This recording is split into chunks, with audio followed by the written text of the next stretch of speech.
गत किछि दिन तले ओडिशा सरकार माननीय मंत्री मुकेश महालिंग कलाहांडी जिलार विभिन्न धान मंडी परिदर्शन करी कटनी छटनी बंद करने आम धान मंडी परिदर्शन कर मत देते।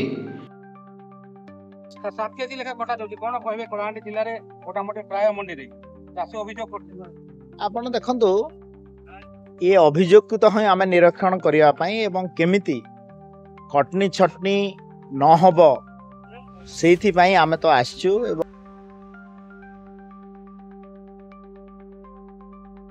कलाहांडी जिले में मान्यवर मंत्री धान मंडी गस्त केते दूर सफल होती आज बंद डाकर जमापड़ी। धान मंडी अव्यवस्था और कटनी छटनी को विरोध करी आज 12 घंटिया भवानीपाटना निर्वाचन मंडली बंद घोषणा करिसेंती सदर विधायक सागर चरण दास। मंडी में सब व्यवस्था फेल होता बेले एथपाई सरकार को दायी करिसेंती सागर दास। मंडी में खुलम खुला चाषी 7 केजी धान कटनी छटनी बस्ता सुतली भी लुट्र शिकार होती चाषी। सबु मंडी ठीक भाव में खोली ना मंत्री कथार कौन सत्यता ना अभियोग करिछि कांग्रेस। तेणु मंडी व्यवस्था को सठिक करने सह तुरंत चाषी को सब सुविधा जोगाई देवाकू दाबी करिछि कांग्रेस। जदि समस्या समाधान न हुए ताहले आगको आंदोलन जोरदार करने को चेतावनी देइछन्ति कांग्रेस कर्मी। चाषी को आकृष्ट करने धानर सहायक मूल्य 3100 टंका करने घोषणा करता फलप्रद है किंतु धानर जो कटनी छटनी बंद कथा कही विफल होती। आज ताहाकु नहीं जिला कलाहांडी जिला भवानीपाटना सदर एमएलए जी अच्छा कांग्रेस सागर चरण दास से सदर निर्वाचन संपूर्ण भाव बंद घोषणा कर। तो आम अच्छु बर्तमान केसिंगा सहर में केसिंगा बंद किपर पालन होम अच्छा किसी कांग्रेस कर्मी तमोटे प्रतिक्रिया ना। आज बंद मुख्य उद्देश्य होचे चाषी मान प्रति घोर अन्याय होचे। 0% कटनी छटनी कर्मी बीजेपी सरकार कहला किंतु देखा जाऊे 7 ରୁ 8 केजी कटनी छटनी कर। आम सदर विधायक सागर दास प्रत्येक मंडी से देखले सब अव्यवस्था अच्छे 7 ରୁ 8 10 की कटनी छटनी कर किंतु के कार कथा नहीं सुनवा। चाषी मान घोर असुविधा अच्छे। वर्षा दिन त्रिपाल नहीं आरएमसी किसी जोगाबार नहीं तार लगे आज बाध्य सागर बाबू नेतृत्व में आज सदर विधायक सदर निर्वाचन मंडली आज बंद डाकरा जाइए। चाषी मैंने आम संगे समस्त अच्छन कांग्रेस भी संगे अच्छे आज बंद कराए। जदि सरकार नहीं सुनवा आगामी दिन घोर आंदोलन घेरा मंडी घेराव करा कांग्रेस कर्मी प्रत्येक मंडी से घेराव कर दे।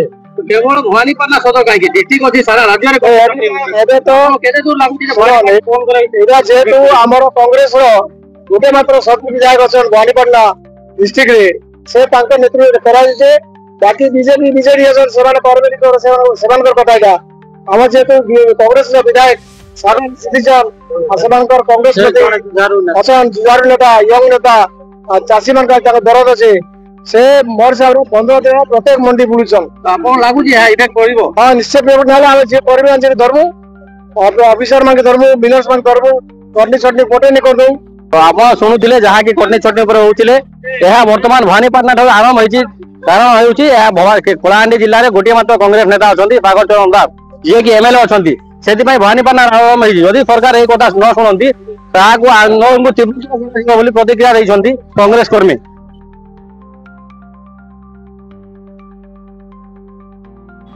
अन्यपटे केसिंगा बीजेपी पक्षर यह निंदा करा केसिंगा बीजेपी नगर सभापति जातीय शोक घोषणा समय बंद डाकर को निंदा करने सहित स्थानीय विधायक राजनीतिक फायदा बंद डाकरा देते मत प्रकाश कर।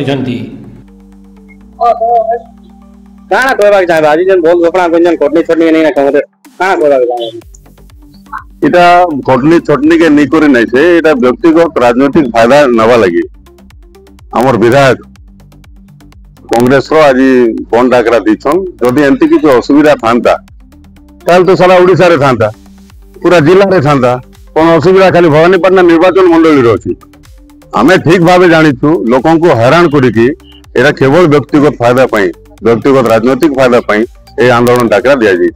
आपण मैंने समस्ते जानी जे काली गत काली भारत पूर्वतन प्रधानमंत्री डॉक्टर मनमोहन सिंह तांकर देहांत होती आउ केंद्र सरकार 7 दिन राष्ट्रीय शोक दिवस भाव से घोषणा करछंती। आज माननीय गृहमंत्री केंद्र से ओडिशा को आसबार थिला किंतु जेहेतु राष्ट्रीय शोकर घोषणा होती से आज से ओडिशा आसवा बातिल करछंती। किंतु तांकर दलर जड़े विधायक आज राष्ट्रीय शोक जिते राष्ट्र 7 ଦିନର ଶୋକ ପାଳନ କରୁଛି ସେଇ ସମୟରେ ଏ ଆନ୍ଦୋଳନ କରିବାଟା କେତେ ଦୂର ଯୁକ୍ତିଯୁକ୍ତ ଆପଣ ମାନେ ବିଚାର କରିବାର। ଆଜିର ଏହି ଭବାନୀପାଟଣା ନିର୍ବାଚନ ମଣ୍ଡଳୀ ବନ୍ଦ କେତେ ଦୂର ସଫଳ ହେବ ଓ କାହିଁ କେତେ ବର୍ଷରୁ ଚାଲି ଆସୁଥିବା ଏହି କଟନୀ ଛଟନୀ ବ୍ୟବସ୍ଥା ଉପରେ ଆଜିର ଏହି ବନ୍ଦ ପ୍ରଭାବର କେତେ ଦୂର ପ୍ରଭାବ ପଡ଼ିବ ତାହା ଦେଖିବାକୁ ବାକି ରହିଲା ବେଳେ କେବେ ବନ୍ଦ ହେବ ଚାଷୀ ମାରଣା ନୀତି ତାହା ମଧ୍ୟ ଦେଖିବାକୁ ବାକି ରହିଲା।